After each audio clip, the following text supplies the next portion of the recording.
NBA reporters, these Indiana Fever reporters, how many of you guys are going to do the responsible thing and bring up her comments to her, Stephanie White, and the Indiana Fever front office? The fans deserve to hear answers. All right? Because today, now you've got, number one, you've got a split fan base now. Indiana Fever fans are now officially fighting with each other.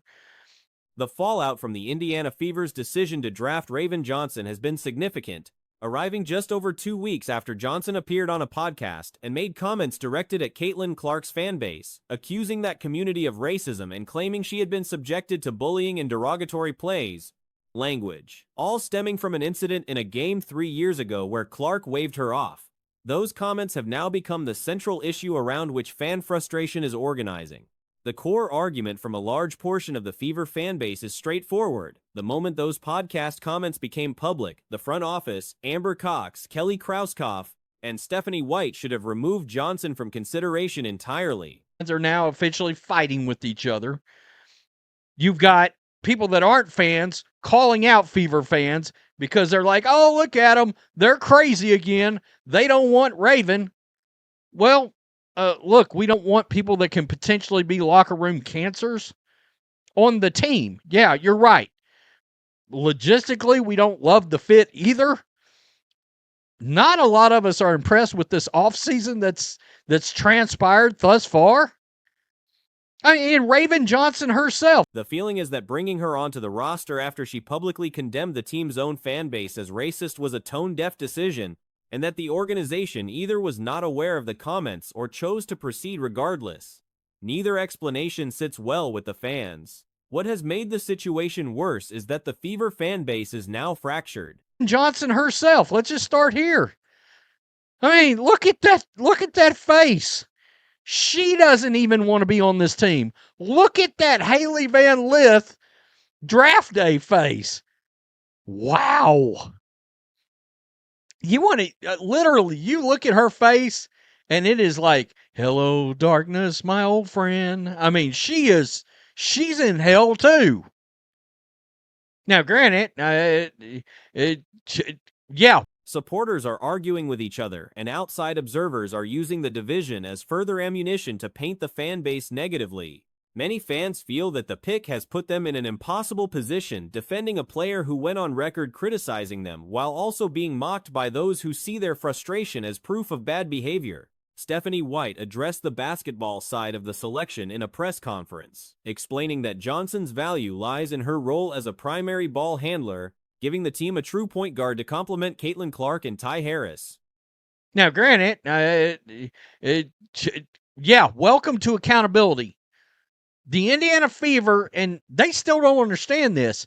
They've got the Lakers, the Dallas Cowboys, the Philadelphia Eagles, Duke basketball, North Carolina basketball, New York Yankees. They've got that brand in the WNBA because of Caitlin Clark. Like, damn front office, the ownership, they don't have a clue. White framed the trio as offering genuine versatility with the ability to stagger minutes, rest Kelsey Mitchell, and deploy a defensively capable lineup when the situation calls for it. Johnson's defensive presence, combined with Harris's familiarity with the system from her time in Connecticut, was presented as a meaningful addition to the team's guard rotation. From a pure basketball standpoint, those arguments are not unreasonable. They don't have a clue what to do with it. Still, they are lost. And I feel bad because it's not the fans' fault that they're angry. Okay? Fans are going to be angry.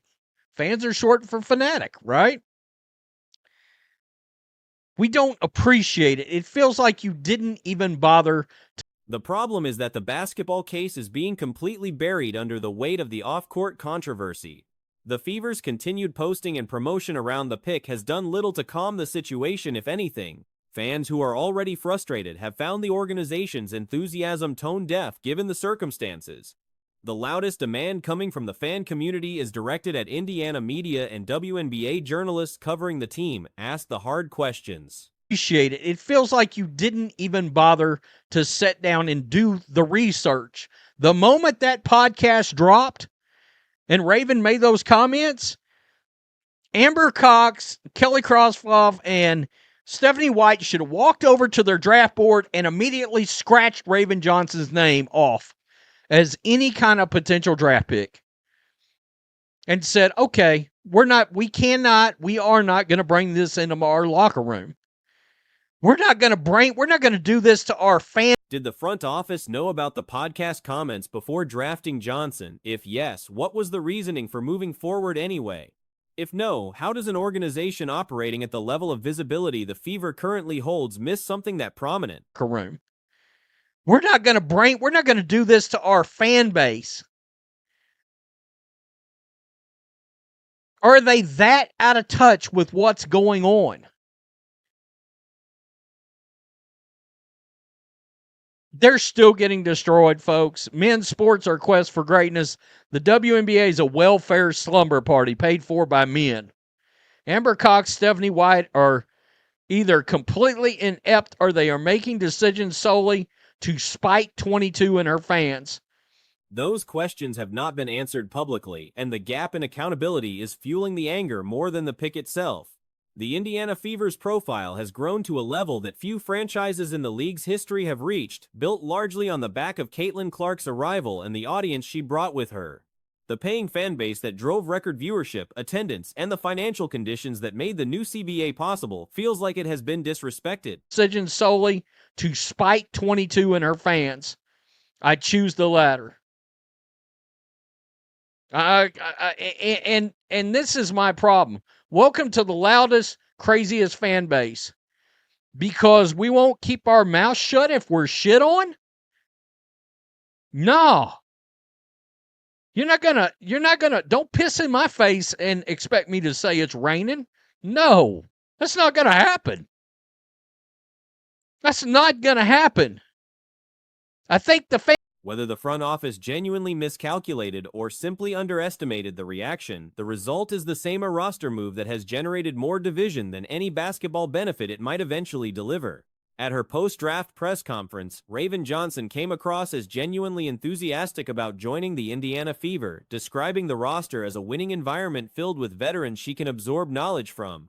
She specifically named Aaliyah Boston, Caitlin Clark, and Kelsey Mitchell as players she plans to study closely, and made clear she understands she will be asking a lot of questions and probably getting on people's nerves in the process given her personality. A little bit, but honestly, they win. They like to win, and I think that's really big when looking at a program like that. And like I said, they have a chance of winning the WNBA, so I'm happy about that. Raven, we're going to stay in row 2 on the left side of the room once again. Hi, Raven. Thanks for taking the time. Jeff Maglicetti with ballslife.com. Congratulations. Indiana is a place that, like you said, is jam-packed with veterans. So what will be your first question to any of them, not just Leah Boston, but any of them, and how will your unique skill set prevent you from getting lost in the fold in the early going? Yeah, I'm gonna ask them a lot of questions. It's not gonna be just about that. Her outlook was straightforward. She is joining a team built to win, and that matched what she was looking for.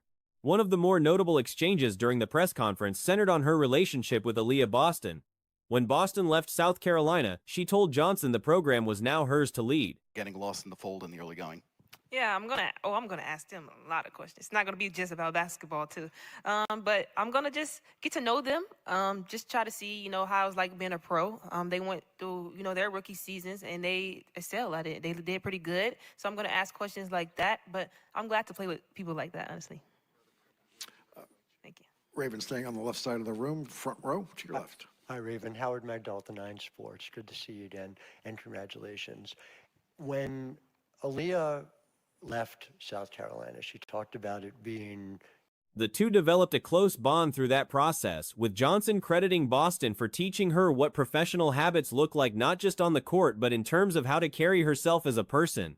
For Johnson, getting to reunite with her in Indiana added a layer of meaning to the draft experience beyond just the basketball opportunity itself. Johnson also spoke candidly about learning the details of the WNBA's new CBA for the first time that weekend. When Aaliyah left South Carolina, she talked about it being your team. And I know we talked a little bit about this, but how much of this full circle moment has really hit you yet that now you get to play in the pros with her? And specifically, if you can talk about the connection you have with her and how that's going to help inform your rookie season ahead.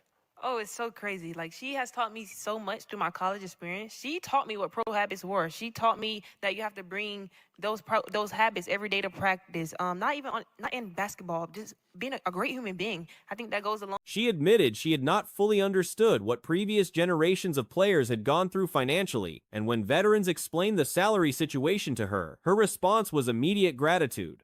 Her take was that her generation has a responsibility to continue pushing the game forward in the same way the players before them fought to create better conditions. On the basketball argument for the pick, the case is built almost entirely on defense, and it is a strong one. Not in basketball, just being a great human being. I think that goes a long way. She taught me those things. Her role, her leadership, her role model, it goes a long way. Like, she is a phenomenal person.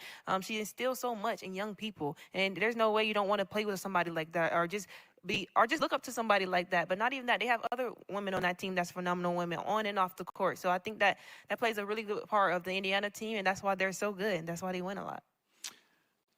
Raven in the center, fourth row. Congratulations, Raven. This is Douglas Brown, Yahoo Sports. Can you just Johnson's defensive ability is not a minor detail that gets balanced against shooting limitations. It is the primary reason she was selected. The Fever already have shooters. Douglas Brown, Yahoo Sports. Can you describe the feeling it was when you got your name called and then being immediately greeted by Dawn Staley? Oh, I did not think I was gonna get my name called. I'm be honest. I was like, "Why is all these cameras coming in my face?" But when they called my name, I was like, "Me?"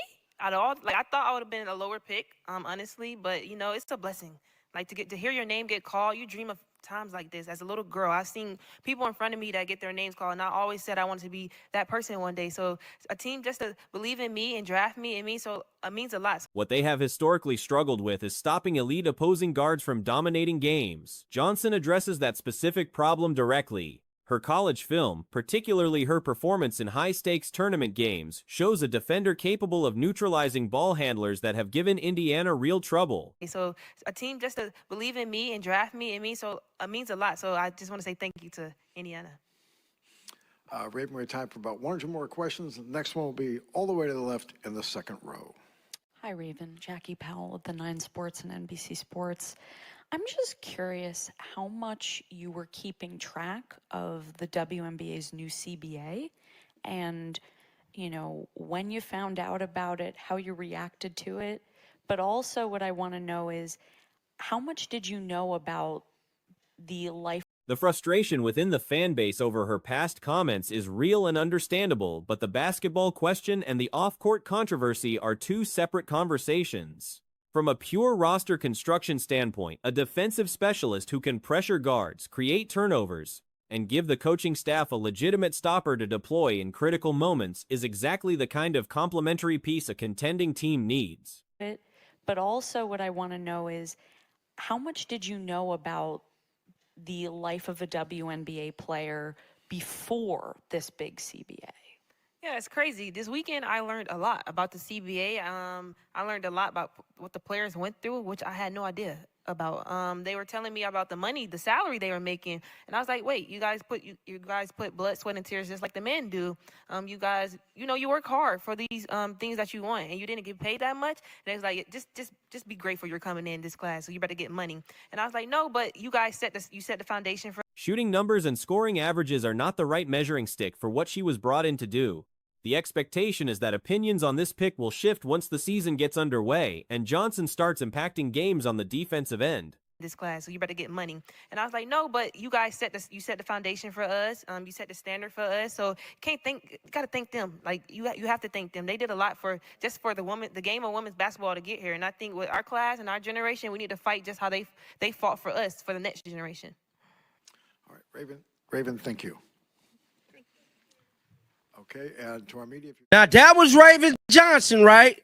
Now, I know everybody pissed off. Everybody is. And I'm going to tell you this right now. There's going to be a divide within this fan base. And A player locking down opposing point guards and generating live ball turnovers tends to change the conversation quickly. The pick was not about adding another offensive weapon, it was about solving a defensive problem, and that context matters when evaluating whether it makes sense.